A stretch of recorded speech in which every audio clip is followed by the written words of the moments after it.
आप आंध्र प्रदेश की पारंपरिक खिलौना कला से तैयार बैलगाड़ी भेंट कर रही हैं, क्योंकि प्राकृतिक खेती और पशुधन करीब से जुड़ा है। अनाज से भरी बैलगाड़ी इससे अर्जित समृद्धि का ही सूचक है। नागालैंड से श्री मेनपोंग भेंट कर रहे हैं लकड़ी का बना हॉर्नबिल। नागालैंड और पूर्वोत्तर भारत में ये पक्षी सांस्कृतिक प्रतीक माना जाता है और श्री मेनपोंग कृषि धनधान्य जिले से ही आते हैं, जिसका नाम है मॉन।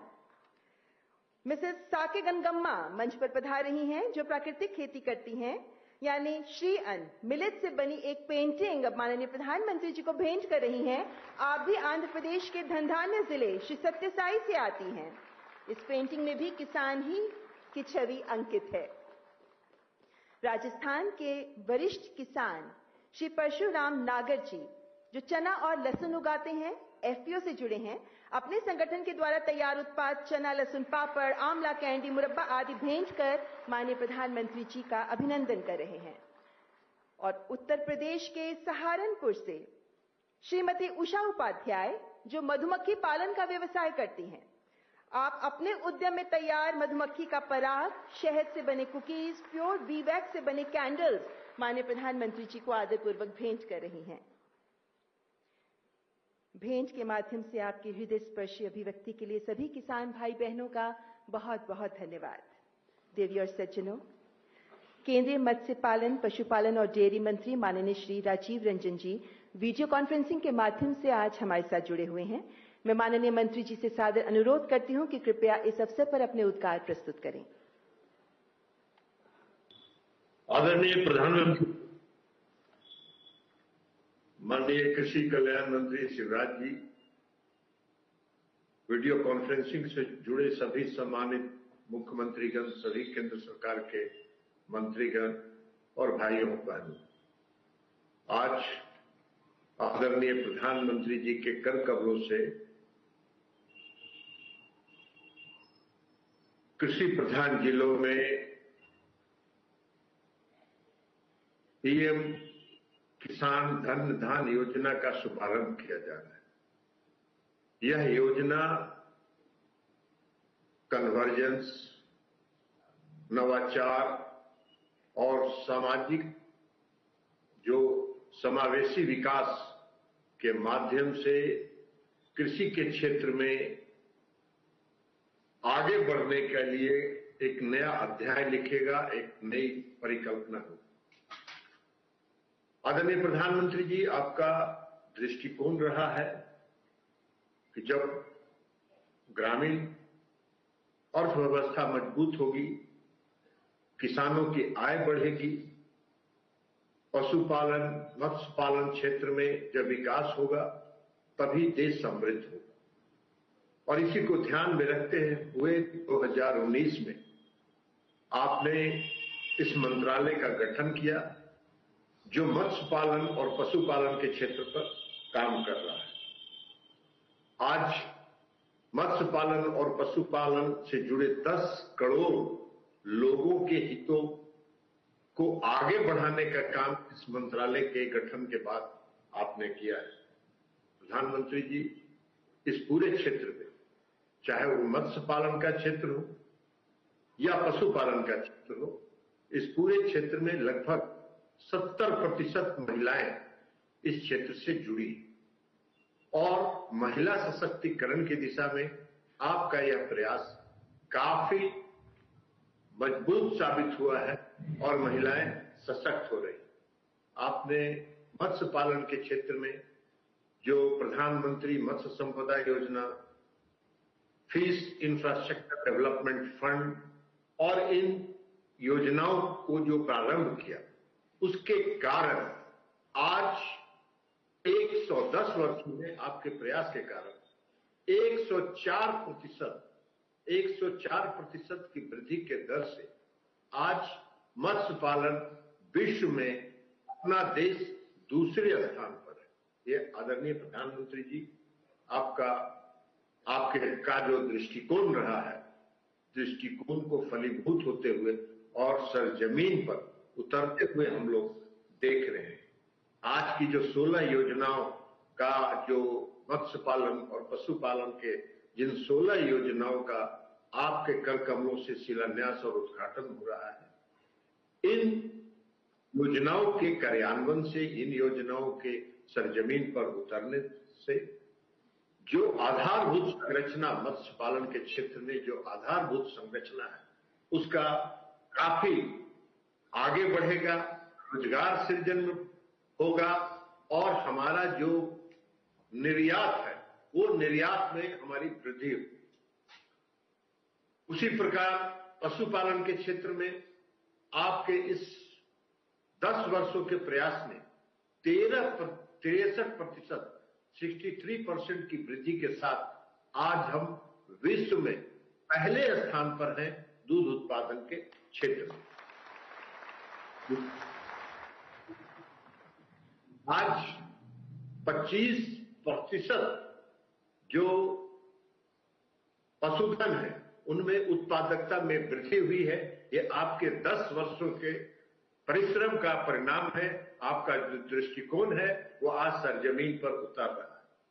पशुओं में जो बीमारी है, एफएमडी, ब्रुसेलोसिस और पीपिया, इन सारी बीमारियों के उन्मूलन पर आपके नेतृत्व में, आपके मार्गदर्शन में मंत्रालय काम कर रहा है और लगभग 125 करोड़ इसके मुफ्त टीके लगाए जा चुके हैं और मंत्रालय ने 9 राज्यों को चिन्हित किया है जिन पर हम काम कर रहे हैं और अगले कुछ महीनों में इन राज्यों को, 9 राज्यों को हम एफएमडी मुक्त राज्य घोषित करेंगे।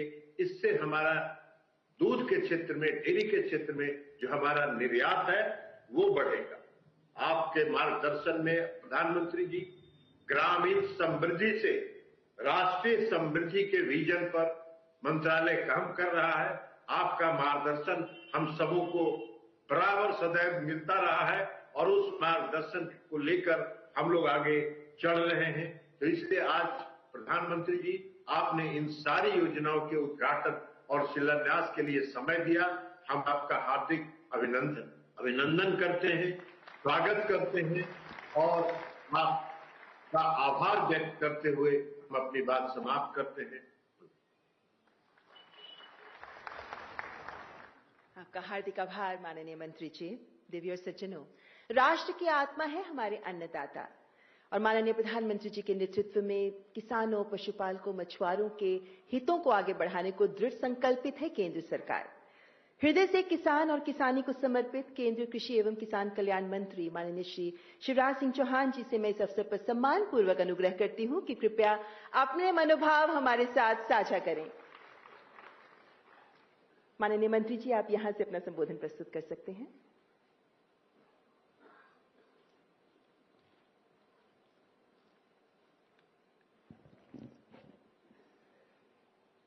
हमारे मार्गदर्शक और प्रेरणा श्रद्धेय प्रधानमंत्री जी, वर्चुअली हमसे जुड़े हुए पशुपालन और मत्स्य पालन मंत्री आदरणीय ललन सिंह जी, राज्य मंत्री कृषि आदरणीय भागीरथ चौधरी जी, देश भर से अलग अलग स्थानों से जुड़े हुए माननीय राज्यपालगण, माननीय मुख्यमंत्रीगण, कृषि मंत्रीगण, किसान बहनों और भाइयों, आज सबसे पहले पूसा संस्थान की इस पवित्र धरा पर मैं अपनी और आप सबकी ओर से हमारे प्रिय प्रधानमंत्री जी का हृदय से स्वागत करता हूं, अभिनंदन करता हूं। इस हाल में आने के पूर्व प्रधानमंत्री जी ने 1.5 घंटे से ज्यादा समय तक अलग अलग किसानों के समूहों से चर्चा की। उन्हें दलहन उत्पादक किसानों से चर्चा की, उन्हें पशुपालन और मछली पालन करने वाले किसानों से चर्चा की, एफपीओ से चर्चा की, आईएएफ के अंतर्गत अलग अलग तरह की संरचनाएं जो फसल उपरांत प्रबंधन के लिए जरूरी है उनके प्रतिनिधियों से चर्चा की। और वो चर्चा ऐसी गहरी थी कि प्रधानमंत्री जी की जो चिंता है कृषि और किसानों के लिए वो उससे परिलक्षित होती है मैं प्रधानमंत्री जी को हृदय से धन्यवाद देता हूं। मैं धन्यवाद प्रधानमंत्री जी को इसलिए भी आप सबकी ओर से, देश के किसानों की तरफ से देना चाहता हूं कि अभी अभी कृषि यंत्रों पर जीएसटी की दरों को कम करके किसानों को बड़ी राहत दी है। छोटे ट्रैक्टर पर 23,000 रुपया बचेंगे, 35 हार्स पावर के ट्रैक्टर पर लगभग 43,000 रुपया बचेंगे और बड़े ट्रैक्टर पर भी लगभग 65,000 रुपया तक बचेंगे। अलग अलग कृषि के यंत्र सस्ते हुए हैं। प्रधानमंत्री जी, हम आभारी हैं, धन्यवाद देते हैं आपको। किसानों का हित आपके लिए सर्वोपरि है और इसलिए इसी मंच से आपने उद्घोषित किया था कि देश के हित सबसे ऊपर है और किसानों के हितों के साथ कोई समझौता नहीं होगा। माननीय प्रधानमंत्री जी ने अभी अभी आपने देखा रबी की फसलों की एमएसपी बढ़ाने का काम किया है। किसान भाइयों, गेहूं पर 160 रुपया प्रति क्विंटल, चने पर 225 रुपया प्रति क्विंटल, मसूर पर 300 रुपया प्रति क्विंटल, सरसों पर 250 रुपया प्रति क्विंटल, कुसुम पर 600 रुपया प्रति क्विंटल अभी अभी प्रधानमंत्री जी ने एमएसपी बढ़ा के किसानों को उनकी उपज का सही और पूरा दाम देने का फैसला किया है। माननीय प्रधानमंत्री जी, हम किसान इसलिए भी आपके आभारी हैं कि आपने प्रधानमंत्री किसान सम्मान निधि के अंतर्गत अब तक 3,90,000 करोड़ रुपया किसान के खाते में डाला है डीबीटी के माध्यम से। और आप 1 रुपया डालते हैं तो सीधे 1 रुपया किसान के खाते में पहुंचता है। माननीय प्रधानमंत्री जी, मैं किसान भाइयों को एक तथ्य और याद दिलाना चाहता हूं। यूरिया और डीएपी जिसका इस्तेमाल हम फसलों के उत्पादन को बढ़ाने के लिए करते हैं, पहले की सरकारें लगातार उनकी कीमत बढ़ाती रहती थी, लेकिन जब से प्रधानमंत्री बने हैं नरेंद्र मोदी जी, रेट तय है। यूरिया की एक बोरी 266 रुपया में, जो 1700 लगभग 1700 रुपया की सब्सिडी जिस पर दी जाती है, और डीएपी की एक बोरी 1350 रुपया में जो 3100 रुपया की आती है। किसान भाइयों, जरा सोच के देखो, कंपनियां रेट बढ़ाती है लेकिन प्रधानमंत्री जी ने तय किया है वो बढ़े हुए रेट का बोझ किसान के ऊपर नहीं आने देंगे। सरकार अपने ऊपर लेने का काम करती है और इसलिए हमको सस्ता यूरिया और डीएपी अभी भी उपलब्ध हो रहा है। किसान भाइयों, छोटे किसान, लघु किसान, सीमांत किसानों को किसान क्रेडिट कार्ड के माध्यम से पिछले साल ही 24-25 में केवल फसलों के लिए जो ऋण लेते हैं 10 लाख करोड़ रुपए से ज्यादा की राशि मिली है। और जब से माननीय प्रधानमंत्री जी आए हैं 1,62,000 करोड़ रुपया ब्याज की सब्सिडी के किसानों के खाते में डाला जा चुका है। अगर मैं उपलब्धियां गिनाऊं तो किसान भाइयों अनेकों हैं। संस्थागत ऋण बढ़ के लगभग 28 लाख करोड़ रुपया हो गया है और फसलों के नुकसान पर प्रधानमंत्री फसल बीमा योजना के अंतर्गत अब तक 1,83,000 करोड़ रुपया किसानों के खाते में डाला जा चुका है। और इसलिए मैं प्रधानमंत्री जी को हृदय से धन्यवाद देता हूं। प्रधानमंत्री जी के नेतृत्व में पिछले 10-11 सालों में खाद्यान्न का उत्पादन रिकॉर्ड बढ़ा है 40% से ज्यादा। गेहूं के, चावल के भंडार भरे हैं। गेहूं हो, चावल हो, मक्का हो, मूंगफली हो, सोयाबीन हो, पिछले साल हमने रिकॉर्ड उत्पादन किया है। और कृषि की जो वृद्धि की दर है वो अपने आप में प्रधानमंत्री जी के नेतृत्व में जो कृषि के क्षेत्र में काम कर रहा है उसकी सफलता की कहानी कहती है। लेकिन केवल 2 बातें, एक, दालों का आपने प्रधानमंत्री जी आह्वान किया था, उत्पादन तो बढ़ा है लेकिन खपत और बढ़ गई है। खपत इसलिए भी बढ़ गई कि आजकल क्रय शक्ति बढ़ी है तो हर व्यक्ति पोषक आहार ग्रहण करना चाहता है। उस बढ़ती हुई खपत के कारण दालें हमको आयात करनी पड़ती है। प्रधानमंत्री जी की दूरदृष्टि देखिए। उन्होंने तय किया कि आत्मनिर्भरता के लिए अपने देश में ही सभी खाद्यान्न हो, इसलिए दालों का उत्पादन बढ़ाना होगा और इसलिए आज उनके कर कमलों से दलहन मिशन लॉन्च किया जा रहा है। आज दलहन मिशन भी लॉन्च होगा। लेकिन एक चिंता और प्रधानमंत्री जी की, आप विचारों की सोच की गहराई देखिए। कई जगह राज्यों में उत्पादन कई फसलों का बहुत अच्छा है, लेकिन हमारे कई राज्यों में उत्पादन उतना नहीं है। कई जिले बहुत अच्छा उत्पादन करते हैं, लेकिन उसी राज्य के दूसरे जिलों में उत्पादन कम है और इसलिए प्रधानमंत्री जी ने सोचा कि उत्पादन में भिन्नता क्यों। ये अंत्योदय केवल व्यक्ति का नहीं होता, उन्होंने कहा जिलों का भी अंत्योदय होना चाहिए। जो जिले सबसे पीछे और नीचे रह गए हैं उनको एवरेज उत्पादकता पर देश की लेके आना है या उसके ऊपर भी ले जाने का काम करना है। और इसलिए प्रधानमंत्री कृषि धन धान्य योजना 11 विभागों के 36 योजनाओं को मिला के आज प्रधानमंत्री जी के कर कमलों से लॉन्च होगी। AIF की घोषणा प्रधानमंत्री जी ने की थी।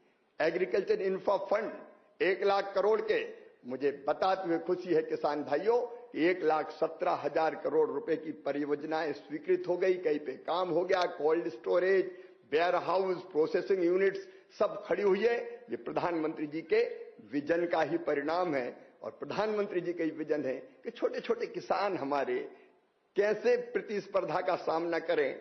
मिलकर अगर वो चलेंगे FPO बना के तो वो बेहतर दाम भी प्राप्त कर पाएंगे और प्रोसेसिंग, मार्केटिंग, ब्रांडिंग का काम भी बेहतर कर पाएंगे। आज मुझे बताते हुए खुशी है कि 52 लाख किसान शेयर होल्डर है FPOs के।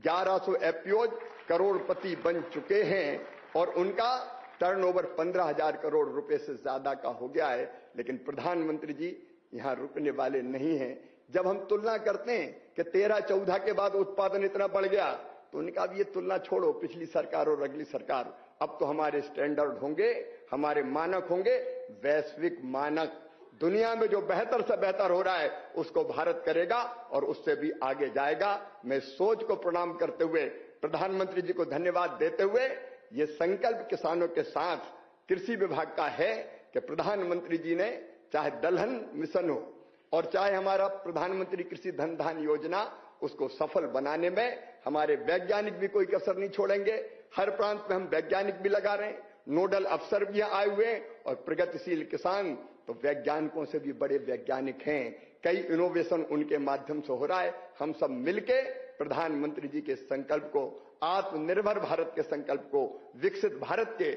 संकल्प को पूरा करने में कोई कोर कसर नहीं छोड़ेंगे। और प्रधानमंत्री जी कृषि विभाग ने पहले जब जैसे लाल किले की प्राचीर से आपने कहा था स्वदेशी, हमने यहां बैठक की, फिर कर्मचारियों ने बैठक करके संकल्प लिया कि हम स्वदेशी अपनाएंगे और अब किसानों के बीच ये संकल्प जोर पकड़ता जा रहा है कि हमारे दैनिक जीवन की जरूरत की जितनी चीजें हैं हम स्वदेशी ही खरीदेंगे, विदेशी नहीं खरीदेंगे। स्वदेशी मतलब अपनी देश में बनी हुई चीजें। एक बार फिर प्रधानमंत्री जी का मैं हृदय से स्वागत और अभिनंदन करते हुए अपनी वाणी को विराम देता हूं। भारत माता की जय। बहुत बहुत धन्यवाद।